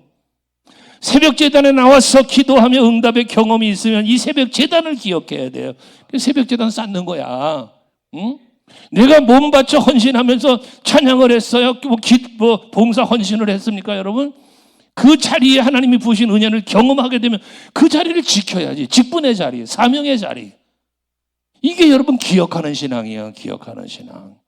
은혜는 받았는데 잊어버리면 무슨 소용이 있냐 그 말이야. 말씀을 들으면서 깨달았어. 그래서 내 마음에 뭔가 아멘으로 화답하며 답진도 했어. 근데 그 잊어져 버리면 아무 의미가 없잖아요. 잊어버리니까 기억하지 못하니까 베델을 못 올라가는 겁니다, 여러분. 하나님께서는요, 출애굽, 애굽에서 출애굽을 할 때, 여러분, 출애굽을 할 때 출애굽의 목적이 어디 있는지 아십니까, 여러분? 출애굽의 목적. 이스라엘 백성들을 애굽에서 종노릇 하는 것을 이끌어내시는 목적이 어디 있냐면 적과 꿀이 흐르는 가나안 땅을 주시기 위함이지만 본질적 목적은 그게 아니에요. 이 출애굽의 본질의 목적은 아브라함과의 언약의 성취임과 동시에 그 이끌어내심을 통하여 하나님께서 영광 받으시려고 하는 영광. 그게 제사야, 여러분. 제사. 오늘날 예배요. 그게 모세를 그 애굽으로 보내면서 모세에게 하나님이 명령하신 내용이 뭐냐면 출애굽기 3장에서 보면 내가 누구간데 바로에게 갑니까 하고 막 이 부정적인 이야기하는 모세에게 내가 너와 함께 하겠다는 임마누엘의 약속을 주잖아요. 이건 정체성인 건데요, 정체성. 내가 누구간데, 내가 누구냐? 모세야, 너 누구냐 하면 여호와 하나님이 함께하는 사람이야. 이 모세의 정체성을 얘기한 거예요, 그게. 근데 어쨌든 바로에게 가서 모세에게 이렇게 말하라. 바로 왕에게 이렇게 말하라고 준 메시지가 뭐냐면요. 내 백성 이스라엘 백성을 이끌고 사흘길쯤 광야로 가서 여호와 하나님 앞에 희생의 제사를 드리려고 하니 보내주세요. 라고 말하라는 거예요. 그러니까 출애굽의 본질적 목적은 뭐냐면 적과 꿀이 흐르는 가나안이 아니라 하나님 앞에 희생의 제사를 드리는 게 목적이야. 아멘 되세요? 그럼 적과 꿀이 흐르는 가나안을 주시는 목적은 또 뭐냐? 이 적과 꿀이 흐르는 땅을, 가나안 땅을 이스라엘 백성들에게 주어 그 땅을 누리며 살게 하시잖아요. 그때 모세를 통하여 주신 절기의 명령이 있어. 절기. 이 절기를 지키라고 말씀하면서 하나님이 하신 말씀이 뭐냐면 기억하라는 말씀을 해요. 너희가 애굽에서 종되었던 때에, 너희가 광야 생활할 때에, 그때 하나님이 너희들에게 어떻게 은혜를 베풀어 주시며 복을 주셨는지를 기억하고 그리고 절기를 지키라는 거야. 절기가 뭔데? 예배야. 그러니까 오늘날 여러분도 마찬가지야. 우리가 살아가는 삶의 목적, 여러분의 신앙생활의 목적, 교회 다니는 목적, 이 모든 목적은 전부 무엇으로 초점이 본질적으로 맞춰줘야 되냐면 하나님 앞에 예배하는 거예요. 예배. 아멘 되시죠? 그게 여러분의 목적이야. 그래서 성경이 말하잖아요. 이사야서 43장 21절에 보면 사람을 지으심의 목적을 말해요. 사람은 인간을 지으신 목적, 하나님을 찬송케 하려 합니다. 그러죠? 그리고 에베소서 1장 6절에 보면 우리의 그리스도로 말미암아 우리의 구원이 이루어졌는데 우리를 구원하신 목적이 또 어디 있냐? 그 목적도 동일해요. 하나님께 감사와 찬송과 영광을 돌리게 하려 합니다. 이러는 거예요. 그러니까 바울을 통해서 하나님 말씀하시잖아. 너희는 먹든지 마시든지 무엇을 하든지 다 하나님 영광을 위해서 해라. 우리가 살아야 할 목적이야. 여러분 소요리 문답의 공부들을 하신 분들이 많이 계실 텐데요. 소요리 문답의 제1문항이 뭡니까? 너의 인생의 제일 되는 목적이 무엇이냐? 하나님을 영화롭게 한다고잖아. 하나님을 영화롭게. 성경의 시편 기자가 통해서 말씀한 게 뭐냐면 하나님을 우리가 영화롭게 하면 그 영광을 받으신 하나님이 우리에게도 영광을 주신다고 그랬어. 다윗의 고백 속에 보면 나의 영광이라는 고백이에요. 나의 영광. 그 나의 영광이 뭐냐? 하나님께 영광을 돌렸더니 하나님이 내게 부어주신 은혜가 나의 영광이야. 내가 하나님의 기쁨이 됐더니 하나님이 날 기쁘게 해줘. 이게 제 목회 철학이라고 그랬어요. 제 목회 철학이야. 이게 내 신앙 철학이야. 내가 하나님의 일을 하면 하나님은 나의 일을 해주시는 거야. 내가 하나님을 기쁘시게 해드리면 하나님 나 기쁘게 해주는 거야. 이것이 하나님의 영광, 나의 영광이에요. 이 신정 반석 교회에는 언제나 여러분들이 예배를 통하여 헌신을 통하여 여러 가지 말씀의 순종을 통하여 하나님께 영광을 돌려드리고 그 영광을 받으시는 하나님이 베푸시는 은혜가 여러분의 영광이 되길 축복합니다. 그러기 위해서는 뭐가 필요하다? 우리가 늘 기억해야 된다는 거예요. 그러니까 내가 하나님께 어떤 은혜를 받았는지, 내가 하나님께 어떤 사랑을 받았는지 기억할 수 있는 여러분이 되셔야 되는 거예요. 그래야만 여러분 우리가 하나님과의 관계가 바르게 되고 하나님께로 나아가는, 베델로 올라가는 그 삶을 사는 거예요. 이걸 잊어버리면 그 모든 게 다 끝나버리는 거예요. 그게 다 끝나버리는 거예요. 여러분 보세요. 기억하니까 어떻게 돼? 베델 가야지. 여러분 내가 기도해서 응답의 경험이 있어. 그걸 기억해서 아, 힘들고 어려운 문제 생겨서 교회 가서 기도하면 응답받아. 하나님 응답해 주셨잖아, 옛날에도. 그러니까 기도하면 돼. 그리고 기도하러 나오는 거야. 이게 내가 하나님의 일을 했더니, 헌신하며 봉사하고 애썼더니 하나님이 나의 일을 해주시는 거야. 내가 그리스도의 몸된 교회를 헌신했더니 하나님이 내 가정 살펴주시고, 내 자녀 살펴주시고, 내 사업장, 내 직장 살펴주시고. 예? 아멘 되세요? 이런 것들이 자꾸, 그러니까 기억은 또 다른 경험을 하게 만드는 거야. 또 다른 경험. 그래서 시편 기자의 시편의 찬송 중에 보면 새 노래로 여호와께 찬송한다 그래요. 새 노래로. 이제까지 경험했던, 이제까지 받았던 은혜 말고 또 다른 은혜, 새로운 은혜를 내가, 새로운 복을 받는 거야. 그러니까 새 노래로 하나님을 찬송하는 거야. 신적 반석교회가 그런 교회 되길 원합니다. 응? 오늘 이번 부흥의 이전에는 이전에 받은 은혜로 감사했고, 이전에 받은 은혜로, 사랑으로 헌신했어. 이번 부흥의 기간 동안에 또 받는 은혜가, 또 받는 사랑이 또 있어. 그걸 가지고 또 앞으로 나아가는 거예요. 할렐루야죠. 그게 날마다 그게 올라가는 신앙인 거예요. 올라가는 신앙. 그런데 경험이 없는 건 제쳐놓고 기억조차 하지 못하면 어떻게 돼? 내려가는 신앙 한다니까. 내려가는 신앙. 그런데 은혜를 기억하고 하나님의 축복을 기억하면 그렇지. 하나님이 그렇게 하시지. 에베네셀. 여기까지 도우신 하나님. 그래, 에베네셀 하나님이야. 그러면 에베네셀의 신앙은요, 여기까지 도우셨다야. 사무엘상 7장에 나오는 블레셋과 전쟁에서 이긴, 미스바의 전쟁 이긴, 여기까지 나를 도우셨다는 그 기념비를 세우면 에베네셀이라고 한 거잖아요. 그러면 여기까지 도우신 하나님의 은혜를 내가 기억하고 기념비를 세울 정도면 앞으로도 도울 것이라는 믿음이 생기는 거 아니에요. 여기까지 도우니 에베네셀 하나님은 여기까지 도우신 것처럼 앞으로 도우실 거야, 이거잖아요. 베델의 은혜를 경험한 야곱이 베델의 은혜를 축복하시고 약속하신 것처럼 나에게 은혜를 주실 거야. 이 믿음이 계속해서 갔어야 되는 거예요. 야뽕나루토에서 응답 주신 하나님, 여러분 그 하나님은 기억하면 계속해서 어떻게 돼? 베델을 기억하고 그리 나가는 거였어. 근데 기억을 잊어버렸다니까. 기억을 지워버렸다니까. 남들한테 돈 빌려준 것만 기억하지 말고, 에? 받은 은혜 좀 기억하면서 합시다. 할렐루야. 그러면 기억만 하고 앉아있으면 안 돼요. 기억 다음의 단계는 뭐냐면 감사야, 감사. 여러분, 받은 은혜를 생각할 때 감사하는 마음이 우리 부리들 일어나는 거야. 그래서 감사하는 마음이 있어야 감사하는 마음을 가지고 하나님께로 나아가는 거예요. 제단 쌓는 삶을 사는 거예요. 여러분들이 지금까지 신앙생활하면서 하나님께로부터 받은 은혜와 여러 가지 것들이 영적으로나 육적으로나 경험이 다 있을 거예요. 작거나 크거나 많게나 뭐 다 있어요, 여러분.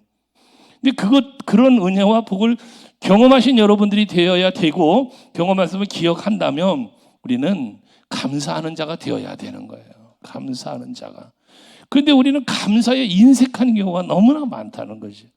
하나님 앞에 감사함에 있어서 너무 인색해. 그 인색함이 무엇으로 나타나느냐면 말 그대로 인색함으로 나타나.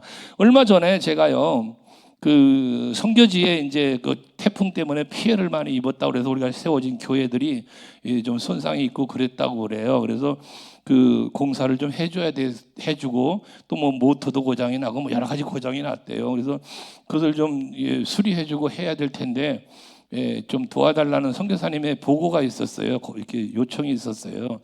그게 얼마 정도면 되나 그랬더니 한 2천만 원 정도 다 몇 교회 다 돌봐주려면 들어가겠다고 그래요. 그래서 이제 광고를 했죠.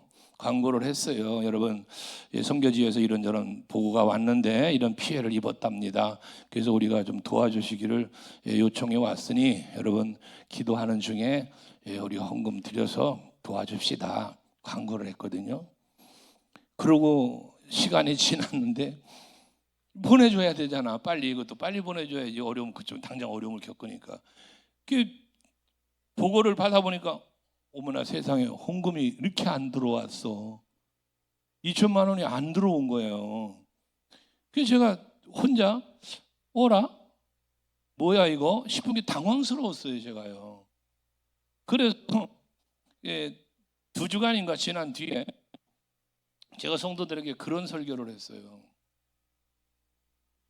이전에는 그랬거든요. 이전에는 그렇게 선포를 하면요, 제가 하겠습니다 하면서 어떤 특정한 분이 예를 들어 2천만 원 제가 할게요. 2천만 원 가져오신 분이 계셨어요.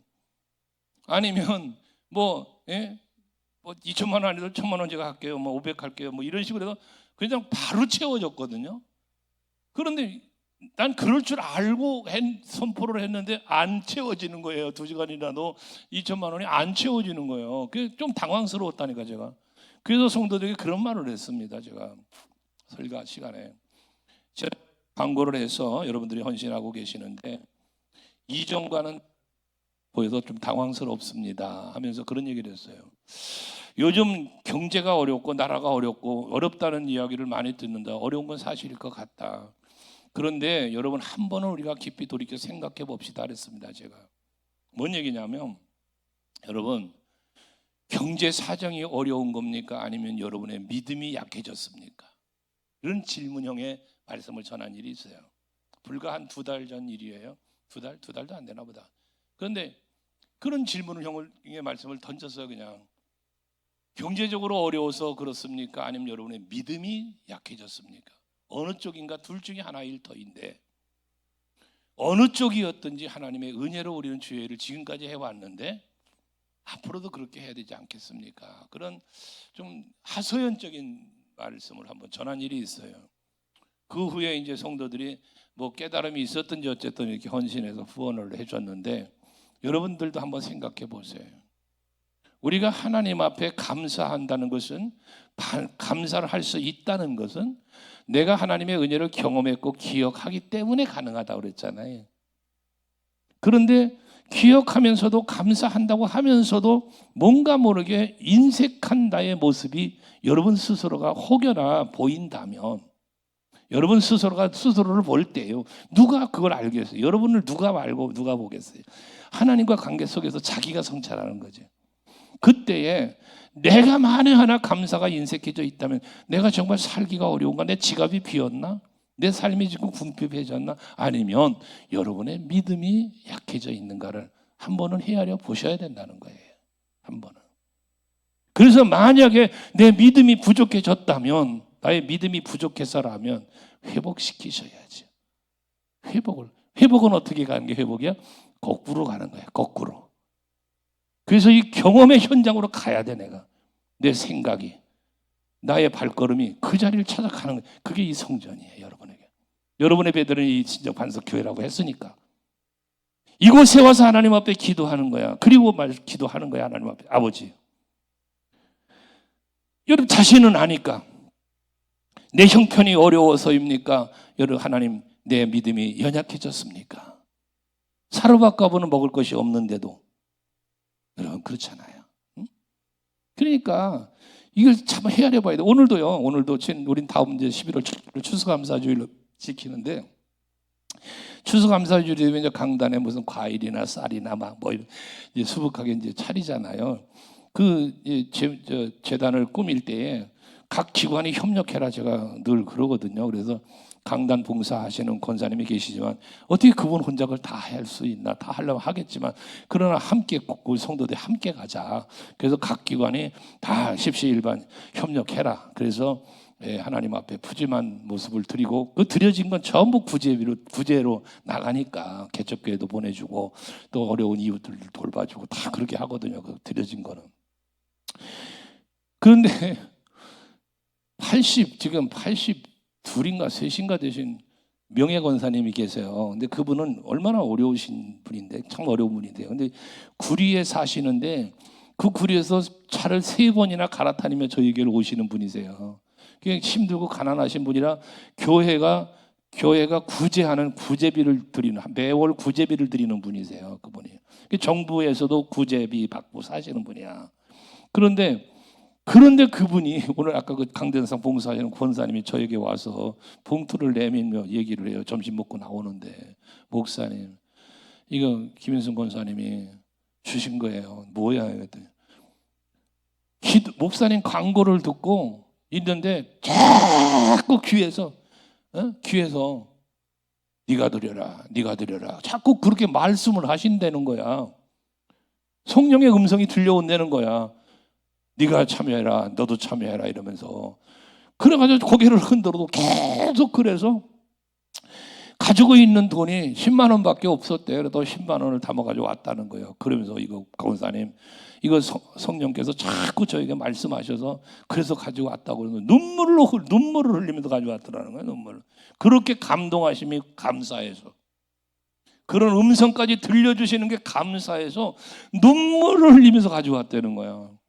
그 얘기를 듣고 제가 얼마나 마음에, 이제 그분은 또 오전 예배만 드리고 가시거든요. 점심 먹고 가요.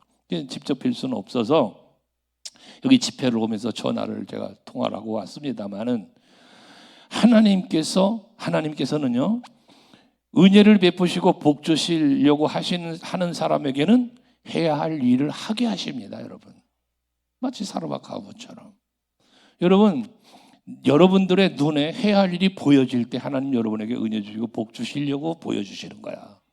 여러분 담임 목사님을 통해서 뭔가 해야 할 일이 선포될 때면 여러분 교회에, 여러분들 가정에, 뭔가 사업장에 복 주시려고 선포하는 거야. 그때 중요한 거예요. 그때 그 말씀이 여러분 모두에게 선포되어질 때 어떤 사람의 귀에는 믿음으로 들려지고 아멘으로 받아지고, 어떤 사람은 거부될 수 있는 거야. 거부가. 그러니까 복 받을 자와 복 받지 못할 자는 어디서 판가름이 나느냐? 믿음에서, 순종에서 나오지만 결과적으로 감사해서 나오는 거예요.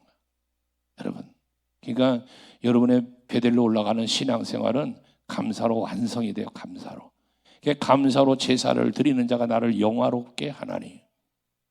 여러분, 그 여러분의 모든 행위는 하나님의 기쁨이 되는 것처럼 하나님이 그에 합당한 은혜와 복도 주신다는 이 사실이 여러분에게 믿어지시길 바랍니다. 하나님은 거지가 아니잖아요. 하나님 무슨 거지요? 여러분, 야곱을 통해서 베델에서 제단을 안 쌓는다고 해가지고 하나님이 무슨 뭐가 무너져? 하나님 나라가 무너져? 뭐가 무너져? 아니잖아요. 하나님은 야곱에게, 야 야곱아, 너 형에서의 낯을 피하여 도망갈 때에 너에게 나타났던 하나님, 그 하나님을 기억해라. 너 베델에서 서원했잖아. 그냥 올라가. 왜 올라가라 그래? 그에게 베델의 제단에서 제사 받으시려고만 아니라 그걸 통하여 야곱에게 복을 주시려고 해요. 성경을 보세요. 올라가기 전에 야곱은 이스라엘이라고 하는 이름을 야복 나루터에서 받았지만 야곱을 이스라엘이라고 부르질 않아요. 하나님이 베델의 제단을 쌓은 이후에 하나님과의 그 소원이 갚아지면서 뭔가 하나님과의 관계가 회복되어지면서 그 후로 이스라엘이 야곱을 이스라엘 부르기 시작을 해요. 여러분들이 하나님의 자녀로 부름이고 하나님의 자녀로 세움을 입었다면 그에 합당한 은혜도 그에 합당한 복도 받으셔야 되지 않겠습니까? 근데 하나님은 복 주시기 위해서 뭐 했어? 이렇게 해라, 이거 하지 말아라, 하자와 하지 말라를 주시는 거야. 그러면서 그에 합당한 복 주시는 거야. 오죽하면 신명기서에 뭐예요? 내가 너희 앞에 복과 저주를 앞에 놓았대. 저주를 왜 놔? 저주를 왜 놔? 복 받을 자 복 받는 거예요. 저주 받을 자 저주 받는 걸 말하는 거예요. 그러니까 이번 신적반석교회 이번 부흥회는 하나님께서 주는 특별한 축복의 성회가 될 줄로 믿습니다. 이종의 입술을 통하여 선포되는 말씀은 이창환 목사 얘기가 아니요, 난 스피커요. 누가 말씀하는 거요? 하나님이 성령의 감동으로. 저는 그 믿음을 갖고 있어요. 이번 주간에 목사님 전화 와서 집회 때 할 수 있냐고 그러는데 사실 이 주간에 부흥회가 약속이 돼 있었어요.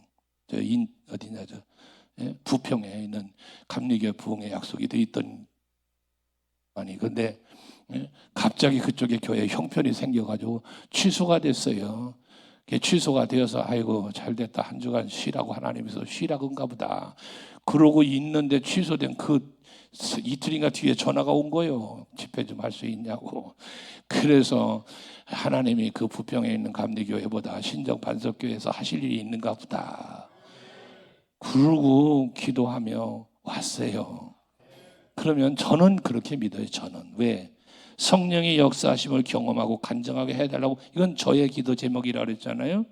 저의 기도 제목이야 이거는. 그러니까 일정을 그렇게 변경시키면서 여기를 오게 하실 때는 분명히 성령이 저를 통하여 일하심이 분명히 있을 것이다는 믿음이 내게 있어. 믿음이. 이건 내 믿음이야, 내 믿음. 근데 여러분이 이 말씀을 듣고 여러분들도 믿든지 말든지 여러분의 몫이야. 중요한 것은요, 하나님께서 집회 일정을 바꾸시면서 가는 교회는 꼭 주인공이 있더라는 거야. 주인공이 있어. 수원에 있는 어느 교회는 그 병든 아이, 어린아이가, 병들었던 어린아이가 병이 고침을 받는 기적 같은 일이 일어났고, 불치병이야, 불치병. 어린아이인데 불치병. 근데 병이 나았어. 용인 그 민속전 앞에 있는 보라리라고 하는 그 교회, 그 목사님도 아마 그 목사님 아실 걸, 보라리 교회라고. 그 교회도 집회에 갔는데 혈루증을 앓는 여자, 10살짜리야, 10살짜리가 혈루증 3년 동안 앓았대. 근데 이 아이가 하나님의 놀라운 역사, 그건 뭐냐, 내가 무슨 안수하고 그러던 게 아니에요. 그 엄마가 부흥회 때 들은 말씀이 기억이 나서 그 말씀을 믿고 그 말씀대로 행동을 한 거야. 어린애 손잡고 교회 몸으로 헌신해야 건강 회복된다고 내가 그랬거든. 몸으로 헌신하라. 건강하게 원해 몸이? 몸으로 헌신해라. 물질에 복 받고 싶어? 물질로 헌신해라. 그런 설교를 한번 했었거든요. 믿음대로 되고 행한대로 갚으신다니까 하나님이. 근데 그 말씀을 마음의 믿음으로 받고 어린아이 손을 잡고 교회 와서 거기도 의자가 이렇게 4줄인데 의자 닦았다는 거예요. 근데 그 혈루병 앓는 10살짜리가 무슨 의자를 닦아서 손에 걸레만 잡아줬지. 엄마가 닦았지. 근데 하나님께서 그 아이의 병을 고쳐주신 거야. 집회 마치고 한 일주일 이상 지났는데 담임 목사 전화 와가지고 이 목사 우리 교회 기적이 일어났어요. 뭐야 그랬더니 그 아이가 나았다는 거예요. 여러분, 저는 저의 믿음으로, 하나님과의 관계 속에서 저의 믿음으로 집회도 인도하고 목회도 하고 해요. 저 개인적인 헌신도 하고 저 개인적인 이런 주님 앞에서 순종하는 삶을 살아야죠. 개인적으로. 그러나 저의 믿음만으로가 아니라 여러분의 믿음이 일치될 때 기적은 일어나요. 성전 미문 앞에 앉아있는 거지 안전병이 베드로가 일어나 걸으라고 혼자만 일으키잖아요. 여러분 그런 얘기 들어보셨죠? 흰돌산 기도원 앞에서 김익두 목사님의 일화. 김익두 목사님이 은혜를 받고 안진뱅이가 있었다는 거야. 그래가지고 안진뱅이를 예수님 베드로처럼 예수의 이름으로 명하노니 일어나 걸으라고 안진뱅이를 번쩍 들어 올리니까 안진뱅이가 안전체로 따라 올라오더래잖아. 일어나는 게 아니고 안진뱅이 상태로 그대로 끌려 올라오더래. 이게 김익두 목사님의 일화예요. 여러분 무슨 얘기냐면 베드로의 믿음으로 그 안진뱅이 손을 잡고 예수의 이름으로 일어나 걸으라고 이렇게 세울 때에 안진뱅이의 믿음도 일치했다는 거예요. 그러니까 일어선 거예요. 만약에 안진뱅이의 믿음이 베드로의 믿음과 일치되지 않아서 웃기네 하고 앉아 있었다면 그 역시도 안진뱅이 상태로 들러 올라올 수밖에 없었을 건데 그는 일어나서 걸었대요. 뛰며 성전 안으로 하나님을 찬송했대요. 아무리 강대성이 거룩하고 선포되는 말씀이 거룩한 하나님의 능력의 말씀, 축복의 말씀이라 할지라도 여러분의 믿음이 그 말씀을 아멘으로 받지 못하면, 믿어지지 아니하고 순종하지 못한다면 여러분들은 기적의 주인공이 될 수 없는 거예요. 이번 부흥성에 여러분들 모두가 주인공 되길 축복합니다. 그러려니까 뭐 해야 돼? 여러분의 베델이 기억나야 돼요. 여러분의 베델이. 만약에 여러분들 스스로가 돌이켜 볼 때 베델의 기억이 없다면, 여러분의 베델이 어딘가 신정 반석교회든 여러분 어디 기도원이든 어디든 여러분이 여호와의 은혜를 경험하고 예수를 만났던 그 경험들, 이게 만약에 없다면 오늘 밤 기도하셔야 돼요. 오늘 이 신적 반석교회 이 부흥성의 첫 시간이 나의 베델 되게 해 주옵소서. 하나님의 은혜의 경험, 예수의 십자가 보혈의 경험, 그 경험, 그 손길, 이걸 경험하는 거야. 그 음성을 들리는, 여러분 오늘도 당장 우리 권사님, 글쎄 그 연세 드신 권사님, 명예 권사님이 주의 음성 들었다잖아. 네가 해라. 고개를 흔들어도 계속 들리더라잖아. 이거 여러분 실화예요, 실화. 꿈이나 환상이 아니요. 그러고서 눈물로 글쎄 드렸다잖아요. 이런 일이 지금도 있어 지금도. 네? 그러니까 그런 주인공이 한번 돼보자는 거야. 아멘. 구경꾼 되지 말고 형식적으로 바리새인 같은 그런 예배, 그런 집회가 아니라 뭔가 지금까지 경험해보지 못했던 놀라운 하나님의 은혜의 경험, 능력의 경험, 사랑의 손길의 경험을 이번 부흥회 때 한번 해봅시다. 나도 말씀을 전하는 나도 하고 여러분들도 하고, 그래서 그 경험한 것들이 부흥회 끝나기 전에 간증으로 여러분들의 감사로 하나님 앞에 드려줄 수 있는 그런 여러분들이 될 수 있길 축복합니다. 할렐루야. 여기 이제 저녁만 집회하니까 하여튼 낮엔 열심히 일하세요. 열심히 일하시고 돈도 많이 벌고 그러세요. 그러나 저녁 집회 시간엔 열심히 나오셔서 한번 기적의 주인공, 축복받는 주인공, 은혜 경험하는 주인공 다 돼보십시다. 아멘. 모두 다 같이 두 손을 높이 드세요. 두 손을 높이 드세요. 하나님 우리 아버지, 이 성의 첫째 날 이종주님 주시는 말씀을 성령의 감동하심으로 선포했습니다. 우리 성도들 말씀을 들으며 마음속에 깨닫게 하셨을 줄 믿습니다. 그 깨달음 때문에 저들은 회개도 하고 그 깨달음 때문에 새로운 다짐도 하면서 변화되기를 갈망합니다. 지금 이 시간 두 손을 높이 든 것은 세상 것을 많이 붙잡고 소유해야만 그것이 복인 줄 알았고 그것이 나의 능이 되는 줄 알았기에 그것 잡아보려고 허우적댔던 저들의 손입니다. 하지만 이 세상 것을 그 무엇을 잡는 것보다도 주님의 손을 붙잡는 것이 가장 복된 것임을 저들이 믿음으로 주여 두 손 높이 드오니 이 한 시간 높이 든 저들의 손을 주님의 능력의 손으로 붙잡아 주시고 아멘. 자비와 긍휼의 손으로 붙잡아 주옵소서. 아멘. 그리하여 저들이 살아가는 삶의 발걸음이 주님의 보호를 받고 주님의 인도함을 받으면서 형통의 길을, 복된 길을, 생명의 길을 걸어가는 성도들이 되게 하여 주옵소서. 아멘. 두 손을 가슴 앞에 모으고 기도하겠습니다. 아버지, 주님께서는 이 귀한 성회를 통해서도 귀하신 말씀으로 우리들의 마음의 문을 두드리고 계시는데 우리가 마음의 문을 열고 주님의 음성을 듣고 그 주님의 주시는 말씀을 아멘으로 믿음으로 받아들여야 될 터인데 우리의 마음속에 아직도 염려와 근심이 그리고 불신이 가득 차 있기 때문에 그 말씀을 아멘으로 받아들이지 못하는 참으로 추악함이 있습니다. 주여, 이제 이 첫 시간 아버지 앞에 주시는 말씀 앞에 회개하는 마음으로 마음의 문을 열겠사오니 주여 임재하여 주시옵소서.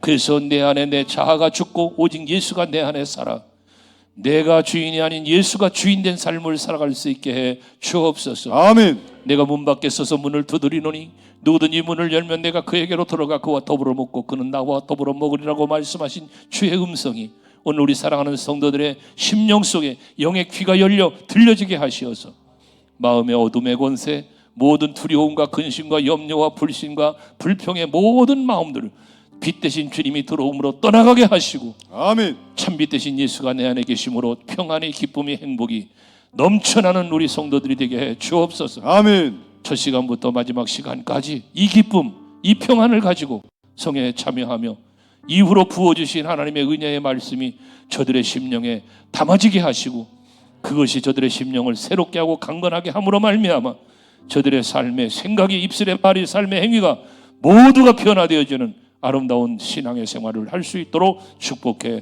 주옵소서. 아멘. 주의 성령님이 일하실 줄 믿습니다.